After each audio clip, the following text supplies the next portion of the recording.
Good morning बाबू। Class 8 ध्यान दो। जैसा कि हम लोगों ने इस चैप्टर में अब तक 2 वीडियो देख चुके हैं और तीसरा है, मैंने तुमको बोला भी था, ये कॉन्क्वेस्ट ऑफ बंगाल। इस पर हम लोग चर्चा करेंगे एक फेज़ में पूरा बंगाल रीजन का। तो देखो, इस इस पैराग्राफ में तुम देख सकते हो कॉन्क्वेस्ट ऑफ बंगाल। अगर यदि तुमने पढ़ा होगा, इसलिए मैं पहले अंडरलाइन कर देता हूँ तुम्हारी सुविधा के लिए, है ना, कि English having already establishment their supremacy in south, है ना, we are now ready to spread their wing in other direction.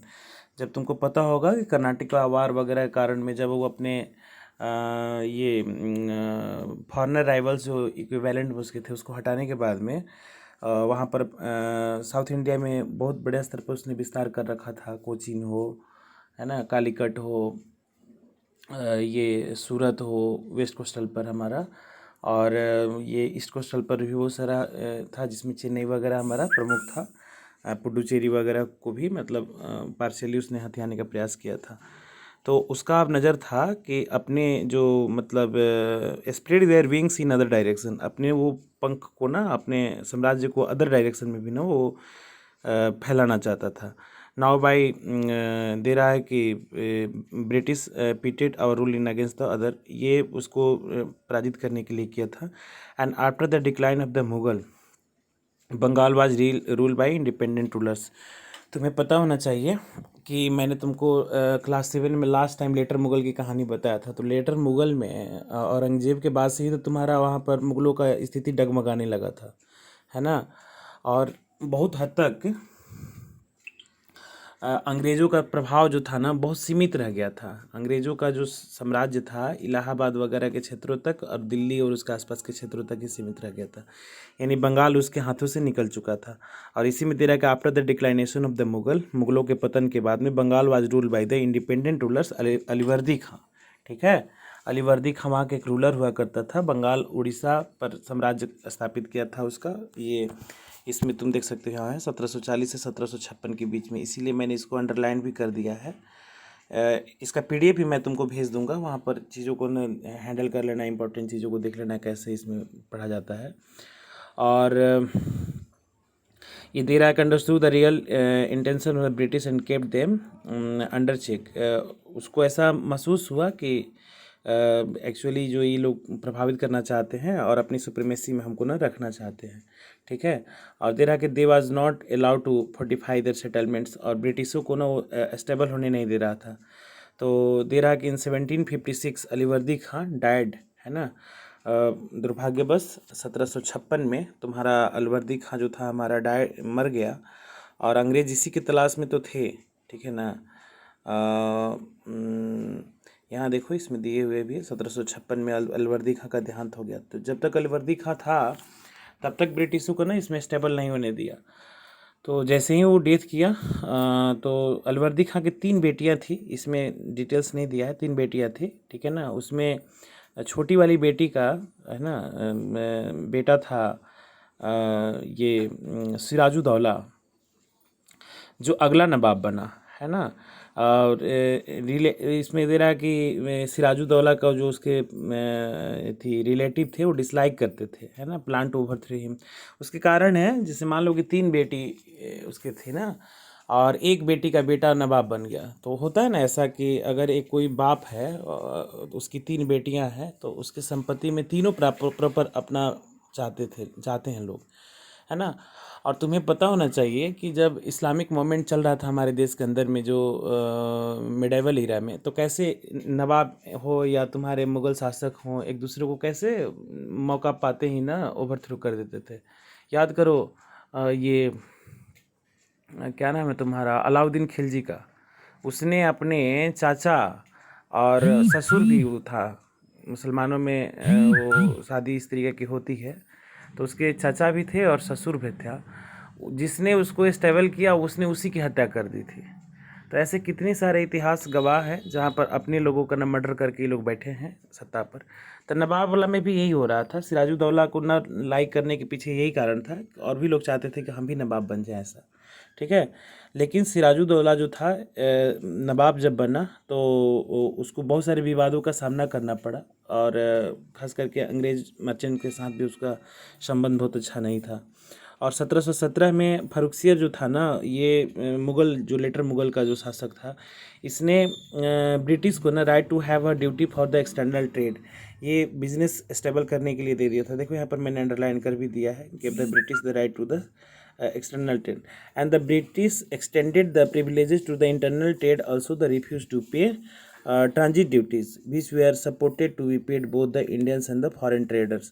अब वो अधिकार तो कंपनी ले लिया, लेकिन बाद में आनाकानी करने लगा, इसका विरोध करने लगा, और कहीं ना कहीं कहो कि मुग़लों को आंख दिखाने लगा। उसको नवाब से ज़रूर डर था, चूँकि अलवर्दी खां जब तक था तब तक तो दाल नहीं गली बंगाल में। लेकिन ये बेवकूफ़ मुग़ल लोग थे ना, ये गलत सलत जो डिसीजन लेते रहते थे और कंपनी को मजबूत करते जाते थे, वो मजबूत होते गया और उसको मतलब दूध की मक्खी की तरह निकाल करके फेंकते चला गया। तो दे रहा है कि in spite of the warning by the nawab ने वार्निंग दिया कि आप ऐसा नहीं कर सकते हैं। The British started fortifying their factory at the fort William and the nawab official were insulted with their registered. Nawab ने उसका विरोध किया सिराजुद्दौला ने, लेकिन कंपनी जो थी अपना फोर्टिफिकेशन जारी रखा फोर्ट विलियम का। यहाँ देखो फोर्ट विलियम है, ठीक है। फोर्ट विलियम का फोर्टिफिकेशन कलकत्ता का हुआ था हमारा, बाद में इसको फोर्ट विलियम कॉलेज वगैरह में भी कन्वर्ट कर दिया गया है। अब बाद में चूँकि कलकत्ता का विस्तार तो बहुत बड़ा ना हो गया ऐसा। तो इसमें देखोगे कि invite by this act of the Sirajuddaula attack Kasim Bazar, इसके विरोध में सिराजुद्दौला ने कासिम बाज़ार पर हमला किया, इंग्लिश फैक्ट्री पर कैप्चर कर लिया, कलकत्ता पर भी, है ना। As the attack was unexpected, अंग्रेज़ लोग इसकी उम्मीद भी नहीं कर रहे थे कि सिराजुद्दौला, चूँकि आमतौर पर अंग्रेज़ लोग तो सबको डराते धमकाते चलते थे ना, लेकिन अचानक से ये हमला जो किया तो उसको बिलीव नहीं हुआ कि हमारे ऊपर में हमला भी कर सकता है। And many English officers saved their life of the taking shelter of the but across the rivers Gangas, some of the them died of the suffocation when they were confronted. इतना ही नहीं, कलकत्ता पर उसने हमला ही नहीं किया, ये ब्लैक होल की tragedy का ना एक तुम्हारा केस स्टडी शुरू में ही दे दिया है। इसमें है तुम्हारा पेज नंबर 18 में पढ़ लेना। इसमें क्या कहते हैं तुम्हारे 146 लोगों को ना अंग्रेज़ों को उसने एक छोटी सी कोठरी में ना ये 5 बाई क्या कहते हैं 18 बाई 14 के कमरे में उसने बंद कर दिया था, और सुबह तक अलॉट ऑफ मतलब मारे गए थे, है ना, मात्र 23 बचे थे। आप बस अंदाज़ा लगाओ कि वो अंग्रेज़ों को दहलाने के लिए, दहशत में करने के लिए कितना बड़ा फैसला उसने लिया था, ठीक है। तो इसी ब्लैक होल ट्रेजेडी के बारे में यहाँ जिक्र किया गया है। तो रॉबर्ट क्लाइव उस समय ना एक आर्मी कमांडर हुआ करता था हमारा, जिसने बहुत सारी लड़ाइयाँ लड़ी थी, जिसमें ये क्या नाम है तुम्हारा ये कर्नाटक वार में भी वो पार्टिसिपेट किया था, तो उसकी सफलता की गारंटी थी। तो उसको 1757 में ने भेजा गया, और वो आ करके ये सिराजुद्दौला को युद्ध में पराजित कर दिया and capture the Calcutta early in 1757, ठीक है, शुरुआती दौर पर। और सिराजुद्दौला साइन उसने क्लाइव के साथ में एक साइन करना पड़ा सिराजुद्दौला को कि ब्रिटिश को ना हम इंटरफेयर नहीं करेंगे, उनको फ्रीली ट्रेड करने की परमिशन वो दे चुका था। और ब्रिटिश ऑल्सो प्रॉमिस्ड, ब्रिटिश भी उसमें संधि में ये तैयार हुए कि हम लोग भी कंपनी के मामले में ना कोई, ये कंपनी कह रहे हैं नवाब के गवर्नमेंट में हम लोग कोई हस्तक्षेप नहीं करेंगे, ठीक है ना। This promises were never kept. हालांकि ब्रिटिश जो भी कुछ फैसले करते थे कम समय के लिए करते थे, उनका तो उद्देश्य था कि जैसे ही हम मजबूत होंगे इसको धत्ता बता देंगे। तो दोनों आपस में सहमत हो गए कि मतलब हम एक दूसरे को मतलब टॉर्चर नहीं करेंगे, आप अपना काम करिए, हमको अपना काम करने दीजिए। कंपनी को तो बस रेवेन्यू से काम था, कंपनी को मुनाफा कमाना था, मैक्सिमम प्रॉफिट गेन करनी थी, बड़ा बड़ा बिजनेस व्यवसाय उद्योग धंधा स्थापित करना था हमारा, ठीक है। तो देखो इसमें दे रहा है कि सिराजुद्दौला अब तो ये कहानी ख़त्म हो गई। तो ये Sirajuddaula and own officers relative and their bankers called Jagat Seth where all against him. ये सब लोग उसके खिलाफ थे, सिराजुद्दौला के खिलाफ में। उसमें एक तुम्हारा नाम था जगत सेठ का भी। ये सब मतलब सोचो कि देश को बर्बाद करने का एक ठेका उठा के रखा था सब लोग ना। तो उस समय भी यही ना डिवाइड एंड रूल। तुम देखो कि अपने शासक आपस में लड़ते गए। अब ये जगत सेठ ना मैक्सिमम मुनाफा कमाने के लिए, उसमें क्या बहुत बड़ा वहाँ का सेठ हुआ करता था, है ना, वो अंग्रेज़ों के फेवर में बात करने लगा। इसके रिलेटिव और जो इसके दरबारी थे, ऑफिशियल्स थे, वो तो इसके विरोध में थे ही। और सबसे बड़ा रोल प्ले किया, गंदा रोल प्ले किया, विलेन का रोल प्ले किया Mir Jafar, the commander in chief of his army wanted to become. उसके मन में एक महत्वाकांक्षा थी। मीर जाफ़र उसका कमांडर, आर्मी का कमांडर था सिराजुद्दौला का, कि हम भी नवाब बन जाते, है ना। योग्य हालांकि नहीं था। और उसने क्लाइव के साथ में मिल करके एक निगोसिएशन किया। निगोसिएशन का मतलब समझौता किया कि हम आपका ना युद्ध में साथ देंगे और हेल्प द बैंकर्स कॉल्ड अमीन चंद। अमीन चंद जो थे उसमें बैंकर्स थे, उस फाइनेंशियली रॉबर्ट क्लाइव को और ये मीर जाफ़र को उसने सपोर्ट किया। और Mir Jafar of nawab of the Bengal in exchange of the large consequence of the company of the fabulous wealth of him. Mir Jafar को ना एक लालच दिया क्लाइव ने कि तुम ऐसा करो कि सिराजुद्दौला को हराने में मदद करो, बाद में तुमको नवाब का हम, ये बंगाल का हम तुमको नवाब बना देंगे। वो बेचारा महत्वाकांक्षा उसके अंदर में था ही। बेचारा तो नहीं कहा जाएगा, अपराधी है। ये सब देश को बर्बाद कर दिया इन लोगों ने, ठीक है, ऐसा। अब उसमें प्लासी की लड़ाई हुई। अब जब ये सारा तैयारी कर लिया रॉबर्ट क्लाइव, धूर्त माइंड का था ना, ये अंग्रेज लोग तो क्लेवर होते ही थे, धूर्त होते ही थे, ये कुछ ज़्यादा ही धूर्त था। तो ये पॉलिटिकल जो हमारा ओवर इंडिया में भी track by the battle of Plassey in 1757, this battle was fought between the English and the Sirajuddaula. अंग्रेज़ों के बीच में और बंगाल के जो हमारा नवाब था सिराजुद्दौला, उसके बीच में ये लड़ा गया। और दे भी रहा है कि the battle of Plassey was a decisive battle and the head of the reaching consequence. ये धोखे की लड़ाई थी एक्चुअली। इसमें हुआ क्या कि ये सिराजुद्दौला को लगा कि मीर जाफ़र मेरे साथ है ना, लेकिन मीर जाफ़र तो तुम्हारा रॉबर्ट क्लाइव से मिला हुआ था, और जो उसके आसपास के जो फाइनेंसर थे वो भी उसका सपोर्ट किया करते थे। नतीजा ये हुआ कि मीर जाफ़र के मतलब वादा खिलाफ़ी और देशद्रोह के कारण सिराजुद्दौला उस युद्ध में पराजित हो गया, ठीक है ना। और ये उसको फांसी की मतलब पुट टू डेथ, वो मर गया। हारने के बाद में उसको न मार दिया गया। और मीर जाफ़र को ना कमांडर इन चीफ जो नवाब का हमारा आर्मी का हुआ करता था, उसको बंगाल का नवाब बना दिया। उसके लिए एग्रीमेंट क्या किया ब्रिटिश ईस्ट इंडिया कंपनी ने, रॉबर्ट क्लाइव ने बोला कि बंगाल, बिहार, उड़ीसा हमको दे दो, 24 परगना हमको दे दो, मतलब जितना संपन्न एरिया था ना वो हमको दे दीजिए, और वो हमको क्या कहते हैं, बिजनेस करने दीजिए। और इसमें दे रहा है कि the sources of the Bengal help the English to defeat their European. और बंगाल के इस युद्ध में, लड़ाई में जीतने के बाद में इतना ज़्यादा उसको धन मिला था ब्रिटिश को, कि उस धन का उपयोग उसने अपने जो राइवल्स थे हमारे फ्रेंच और डच वगैरह, उनको हराने में उसने ये काम किया। और दे रहा है कि the battle of Plassey led to the foundation of the British empire in India and the pave to the way from the British, है ना, mastery over the whole of India. इस तरीके से तुम्हारा प्लासी की जो लड़ाई थी ना, ये भारत में उसको पैर रखने का मौका दे दिया ब्रिटिश ईस्ट इंडिया कंपनी का। साउथ में तो मजबूत हो ही चुका था, और उस समय बंगाल जो था ना, बिहार और उड़ीसा, उस समय काफ़ी संपन्न एरिया माना जाता था। और आज भी तुम देखोगे कि बंगाल, बिहार और उड़ीसा की जो उपजाऊ भूमि है ना, यही यहाँ की जो मैक्सिमम डेंसिटी का भी हमारा कारण है। बंगाल भी बहुत ज़्यादा डेंस है, बिहार भी बहुत ज़्यादा डेंस है, बिहार तो सबसे हाईली डेंस है। उत्तर प्रदेश की भी स्थिति तुम देख सकते हो। ये सब पहले ना बफर जोन हुआ करता था, जहाँ पर केवल पैसे ही पैसे हुआ करते थे हमारे। कोई भी मतलब जो सत्ता में आना चाहता था तो चाहता था कि इन क्षेत्रों पर हमारा कब्जा हो जाए। और देखो ये नेक्स्ट कहानी तुम्हारा बता रहा है मीर जाफ़र का, 1757 से लेकर के 1760 के बीच में। और मीर कासिम उसी का दामाद था, 1761 से लेकर के 1764 के बीच में। अब देखो इसमें ये कहानी हुई क्या कि मीर जाफ़र जो यहाँ पर बना, देर एक nawab of Bengal, he was not a capable ruler. ये एक योग्य शासक हमारा नहीं था। नवाब आज पपट था, उसके हाथों का खिलौना था, चूँकि ईस्ट इंडिया कंपनी उसको बैठाई थी। और he was depose to the Mir Kasim. और एक समय के बाद में ऐसा उसको लगा अंग्रेज़ों को कि ये नालायक आदमी है, ये अच्छे से शासन नहीं चला पा रहा है या कंपनी को असुविधा हो रही होगी, तो उसने उसका दामाद जो था ना मीर कासिम, उसको नवाब की घोषणा कर दी, नवाब बना दिया। लेकिन मीर कासिम जो था ना काफ़ी योग्य था। देखो, able governor of the Bengal, ये नवाब वहाँ का एक योग्य नवाब था। और उसको ऐसा बैठते बैठते ही महसूस होने लगा कि ही ये try to free himself from the control of the company. Mir Kasim बैठते हैं, उसको लगा कि कंपनी हमारे ऊपर में सुप्रीमेसी कर रही है, हस्तक्षेप कर रही है, उससे वो फ्री होना चाहता था।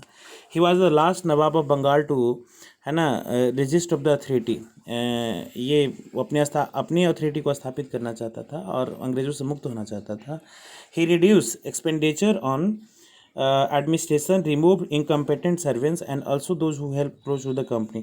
उसने क्या किया कि प्रशासनिक सुधार करना चालू कर दिया, और जो उसके दरबार में ही जो नालायक लोग थे ना, जो उसके साथ साजिश रचते थे, जो नौकरशाह लोग, उनको भी हटाना प्रारंभ कर दिया गया। और कंपनी के आसपास के लोगों को ना उसने हटाना चालू कर दिया। नतीजा ये हुआ कि कंपनी भी महसूस करने लगी कि अब इसको हटाना बहुत ज़रूरी है, नहीं तो फिर हमारे लिए सरदर्द बन जाएगा। और अगेन एक बार दोबारा उसने मिर्ज़ाफ़र को वहाँ का रूलर बना दिया बंगाल में, मीर कासिम की जगह पर। और इस तरीके से बक्सर की युद्ध की कहानी का हमारा पटकथा लिखी गई। चूँकि मीर कासिम को ना नवाब 3 साल रहा था, उसकी योग्यता थी, वो महसूस कर चुका था कि कैसे हमारा बंगाल वगैरह को कब्जे में हम रख सकते हैं। और ये बैटल ऑफ बक्सर में मीर कासिम जो था हमारा, उसने एक अलायंस बनाया जिसमें शाह आलम थे, मुग़ल एम्परर शाह आलम द्वितीय की बात यहाँ पर कर रहा है, इसमें तुम देखोगे भी। और इसके बाद में सुजाऊ दौला हैं जो अवध के नवाब थे हमारे।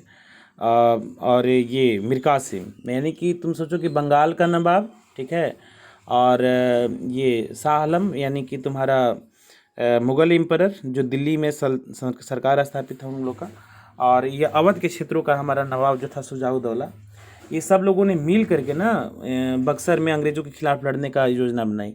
लेकिन रॉबर्ट क्लाइव जो था ना, एक मतलब काफ़ी क्लेवर आर्मी चीफ था, कमांडर था। उसने बैडली डिफीट किया मीर कासिम को, है ना, वहाँ पर उस युद्ध में, बक्सर वाले युद्ध में। नतीजा ये हुआ कि ये प्लासी की जो लड़ाई से बिल्कुल अलग हुआ हमारा। प्लासी की लड़ाई से ये अलग ऐसे हुआ कि प्लासी की लड़ाई में केवल ब्रिटिश ईस्ट इंडिया कंपनी ने बंगाल के साथ लड़ने का काम किया था, है ना, बंगाल और नवाब के साथ में। यहाँ तो 3 शक्तियाँ एक साथ हार गई ना, बंगाल हार गया, अवध के नवाब हार गए, और तुम्हारा दिल्ली भी हार गया, यानी कि शाह आलम द्वितीय उनकी ये पराजय हुई। तो इस तरीके से दोनों युद्धों के बीच में कंपैरिजन करता है। तो जो मैंने कंपैरेटिव जो पॉइंट्स की चर्चा की है, वही कंपैरिजन इसमें ना तुम्हारे बताने का प्रयास किया गया। मैं क्या करके पढ़ भी देता हूँ। The battle of Plassey made the British of the master of Bengal and the battle of Buxar made the British of inter political power in India. यहाँ हुआ क्या कि प्लासी की लड़ाई ने केवल बंगाल में उसको स्टेबल किया था, लेकिन बक्सर का युद्ध ने पूरी इंडिया में उसको स्टेबल करने का काम किया। दिल्ली जीत लिया तो काम खत्म। The battle of Plassey was won through conspiracy and the battle of Buxar was won due to the military supremacy of the British forces. Bengal के साथ जो युद्ध हुआ था प्लासी वाला, ये पॉलिटिकल कॉन्स्पिरेसी थी सिराजुद्दौला और अंग्रेज़ों के बीच में। लेकिन दिल्ली, अवध और बंगाल तीनों को हराने में उसकी मिलिट्री सुप्रीमेसी भी निकल करके सामने आई हमारी। और देर कि प्लासी की लड़ाई जो थी ना हमारी, बंगाल के केवल शासक को हराने का प्रयास किया गया था, और इसमें 3 शक्तियाँ हारी, बंगाल के नवाब हारे, अवध के नवाब हारे और मुग़ल एम्परर। इस तरीके से बक्सर की जो लड़ाई थी, मतलब कह सकते हो कि the battle of Buxar is playing a very an important role for the British more than battle of Plassey. Plassey की अपेक्षा बक्सर वाला युद्ध जो था ना अंग्रेज़ों के लिए ज़्यादा अच्छा साबित हुआ। और इस तरीके से 1764 की लड़ाई हारने के बाद में 65 में एक तुम्हारा इलाहाबाद में संधि होती है। इलाहाबाद में संधि होती है किन किन लोगों के साथ में? ये इलाहाबाद में अवध के नवाब के साथ में, है ना, और ये क्या नाम है तुम्हारा, शाह आलम द्वितीय के साथ में। उसमें एग्रीमेंट क्या होता है कि आपको 50 लाख रुपये, है ना, कंपेंसेशन भी देना होगा इस युद्ध के लिए, कि जो क्षतिपूर्ति हुई है अंग्रेज इसका भरपाई कर सके। और शाह आलम द्वितीय से एग्रीमेंट किया गया कि आपको हम 26 लाख रुपया सालाना देंगे पेंशन, आप इसका भोग करें, और आप हमको क्या नाम है, बंगाल, बिहार और उड़ीसा का पूरा दीवानी दे दीजिए, जो काफ़ी मतलब प्रोस्पेरिटी से भरा हुआ था, संपन्नता था। नतीजा ये हुआ कि ब्रिटिश ईस्ट इंडिया कंपनी चाहती थी कि किसी भी तरीके से ना देश में जो पॉलिटिकल एस्टेब्लिशमेंट है ना उसको ख़त्म कर दिया जाए और अपने कंपनी के साम्राज्य का हमारा विस्तार किया जाए, और बहुत हद तक इसमें वो कामयाब भी रह गया हमारा। तो जब कंपनी के दीवानी जो उसके पास में चली गई, अवध का, बंगाल का और बिहार का और दिल्ली वगैरह के क्षेत्रों में, तो इस समय का काफ़ी मतलब संपन्न एरिया हुआ करता था। नतीजा ये हुआ कि उसमें एक ड्यूल सिस्टम 1765 से 1772 के बीच में लाने का प्रयास किया गया। ये लाने वाले ही थे हमारे रॉबर्ट क्लाइव ही था, ठीक है ना, रॉबर्ट क्लाइव। तो रॉबर्ट क्लाइव ने ड्यूल सिस्टम में क्या किया था, ड्यूल सिस्टम में दिया था कि ये बंगाल, बिहार और उड़ीसा और उसके आसपास के क्षेत्रों का हमारा जो एडमिनिस्ट्रेशन होगा ना वो हमारा इसके नवाब के पास में होगा, ठीक है ना। और कंपनी जो होगी ये रेवेन्यू कलेक्ट करने का काम हमारे करेगी, है ना। मतलब धन संपत्ति पैसा कलेक्ट करने वाला काम कंपनी करेगी और आप कानून व्यवस्था, लॉ एंड ऑर्डर को ना कंट्रोल करें। मतलब ऐसा काम बंगाल के नवाब को सौंप दिया गया कि जिसमें आप प्रशासन में ही उलझे रहे हैं और कंपनी मतलब मलाईदार पोस्ट हासिल करना चाहती थी कि ज़्यादा से ज़्यादा पैसा कमाए, क्रीमी जो पोस्ट हमारा होता है वैसा। और इतना ही नहीं दे रहा है कि इसमें पढ़ोगे तुम लोग का कि जो टैक्स और रेवेन्यू कलेक्ट करने का जो हमारा काम था उसमें दे रहा है, called the amils cruelly collected as much as money as possible from the poor peasants. ये गरीब किसानों से अंग्रेज़ों का लक्ष्य था कि ज़्यादा से ज़्यादा कैसे पैसा मतलब कलेक्ट किया जाए, और वो बहुत बेरहमी से पेश आते थे। नतीजा ये हुआ कि 1770 में एक तुम्हारा उसमें जो फेमिन यानी कि तुम्हारा भुखमरी की जो समस्या पैदा हुई थी, उस समय कंपनी ने भी कोई मदद नहीं किया और एक बहुत बड़ा लॉस वहाँ पर पॉपुलेशन को देखने को हमको मिलता है, ठीक है। तो इस तरीके से कंपनी जो थी ये ज़मींदारों को दे करके जैसे भी उसने अपने चीज़ों को ना स्टेबल किया, लेकिन इसका असंतोष बढ़ने लगा, जिसको वारेन हेस्टिंग्स ने, है ना, इस ड्यूल सिस्टम को 1772 में 22 तुम्हारे बुक में दिए हुए हैं, देख लेना। 1772 में ना इसको ख़त्म कर दिया और दे रहा है कि Bengal now came under the direct control of the company. वहाँ अब नवाब का कोई अस्तित्व ही नहीं रह गया। देखो कितना धीरे धीरे करके 57 में बंगाल का हराया, ये 64 में तुमको पूरे भारत का नॉर्दर्न पार्ट का होकर हरा दिया, और उसने एक ड्यूल सिस्टम ला के नवाब को भी थोड़ा बहुत पावर दिया जाए और कंपनी भी कुछ काम करे, और 72 में सारा समेट करके खुद स्टेबल हो गया और उसने एक कंपनी का डायरेक्ट रूल हमारा प्रारंभ हो गया। नेक्स्ट तुम्हारा इसमें दे रहा है कि Robert Clive the founder of the British rule in India. ये काफ़ी इंपॉर्टेंट था, इसकी पूरी कहानी हम लोग पढ़ चुके हैं। तुमको इसको पढ़ोगे तो तुम्हें पता चल जाएगा किस तरीके से कंपनी के में एस्टेब्लिशमेंट उसने मदद की थी, ठीक है। इस तरीके से चैप्टर आपका समाप्त हो गया। और इस वीडियो लेक्चर को देखिए, सुनिए, समझिए, और यदि कहीं कोई दिक्कत होती है तो आप हमसे बात कर सकते हैं, ठीक है। मैं ऑनलाइन उपलब्ध रहूँगा तुम लोगों के लिए। चलो इस वीडियो में इतना ही, ओके।